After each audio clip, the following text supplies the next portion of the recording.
action. I'm giving you the tools, right? I'm giving you the sandbox. I'm setting the table for you, but it's up to you to decide what you want to eat. Master Chief is human.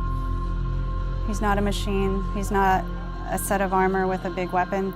He's a human with resilience and courage. You know, and I was so looking forward to this moment because for Master Chief, you know, the stoic, the soldier, the man of few words, all that. But there was this progression, you know, in terms of his emotional side, even through the first 3 games. But this was going to be the great leap. What happens when that soldier starts to discover his humanity? We had to create a situation that was going to knock him out of his comfort zone. The Master Chief has settled into this comfort zone of being the hero. You know, it's interesting. Early on, we talked about the hero's journey, and like, how do you have a hero's journey when he's already a hero? What are the sacrifices that you need to make in order to preserve something as precious as humanity? The journey is the important part. The growth is the important part. And so really, where does he still need to go as a human? That became the key to not just the story of Halo 4, but the entire trilogy.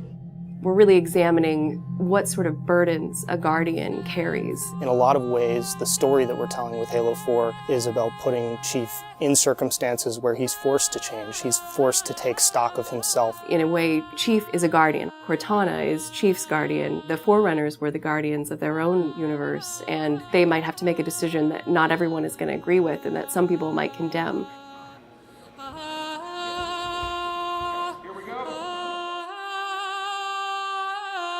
It's almost like you're a little kid and you're just playing make-believe again. So you imagine everything. The table's here. The plinth for Cortana is here. There's a window here. Ready, go.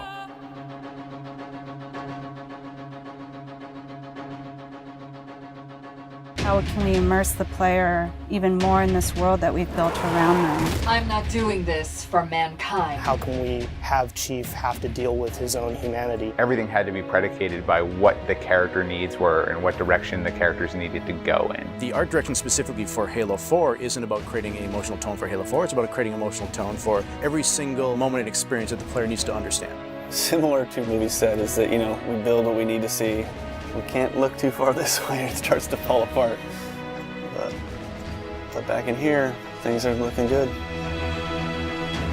Film is like, I'm going to create something and it's going to be awesome and I'm going to polish it and I'm going to own it, but I'm going to share it with you, which is very different than game storytelling, which is I'm going to give you all the tools, I'm going to give you all the possibilities, and it's up to you to discover it.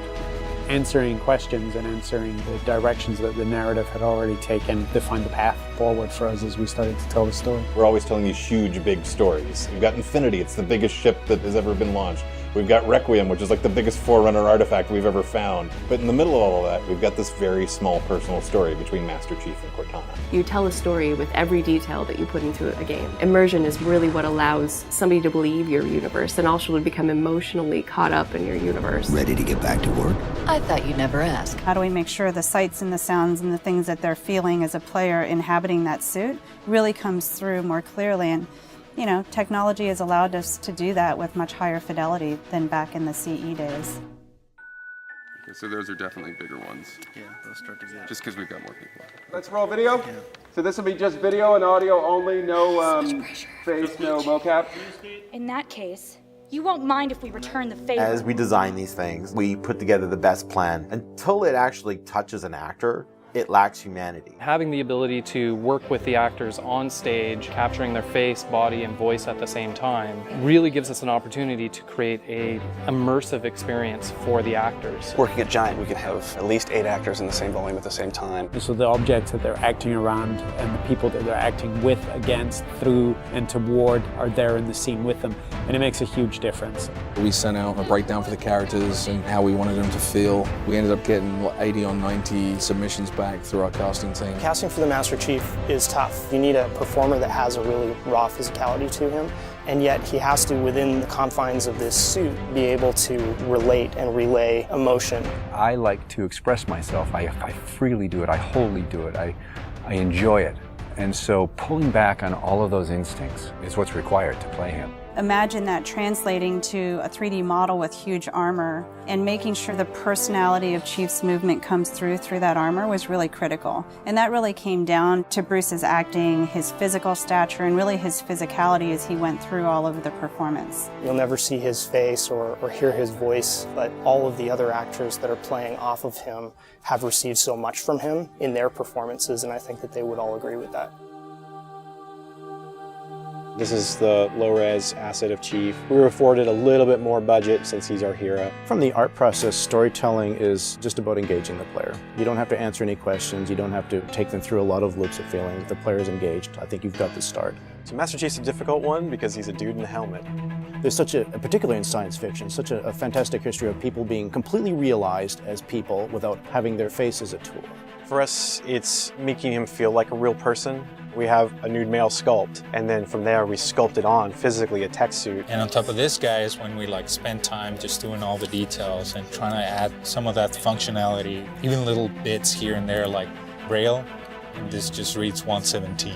I think it's connected to having even more modern visual flow when it comes to his lines, his design, the way you follow the outline of Master Chief. Trying to put it into an area where it feels realistic, that it feels kind of tankish. What do you think of a tank? You think square, you think metal, there's some wear and tear on the edges. So those things we want to grab, put them on the Chief so it communicates that. The fingers are missing here on these. They have armor caps that come on, but he doesn't have armor caps on his trigger finger or thumb finger so that he could have more tactile sense when he's shooting and loading his weaponry. The last thing we just changed was his visor. His visor picks up the elements based on the room that he's in. We want to take every inch of the character to tell a story as much as we can. Above all, he still needs to connect to the player, and they still need to understand him as being that character. It's somebody who's been very loved over the last 10 years.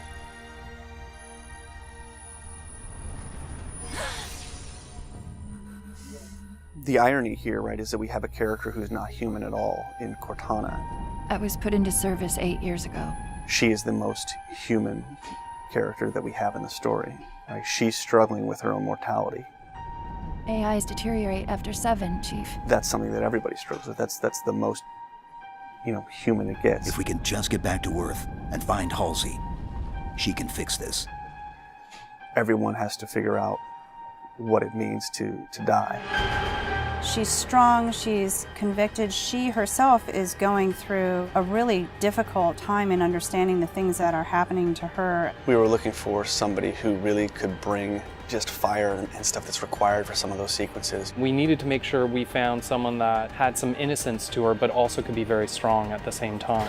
If you imagine that you could have 20 emotions at one time, she has that. I will not allow you to leave this planet! She's really the heart of the game and the heart of Master Chief, and explains what's going on and why it's a problem. I didn't mean to.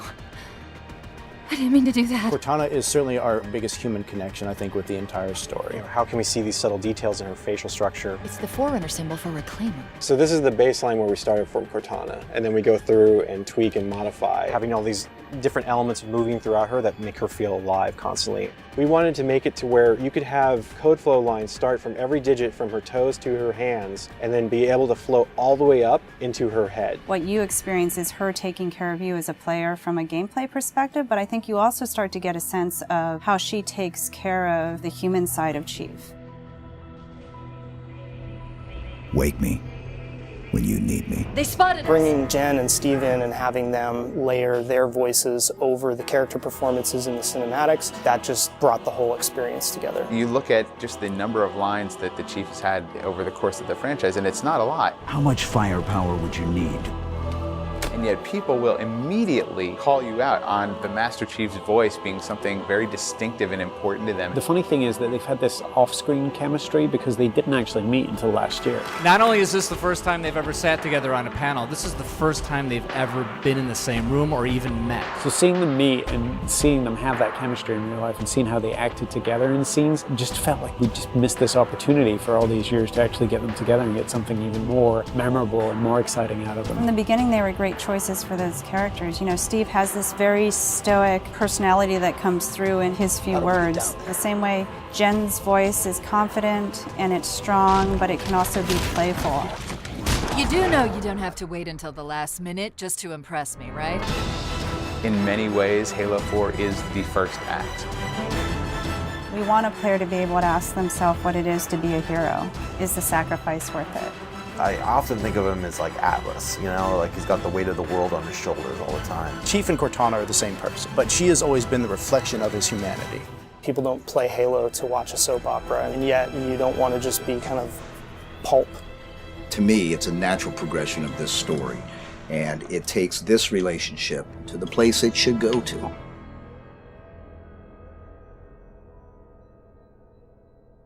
Don't make a girl a promise you can't keep.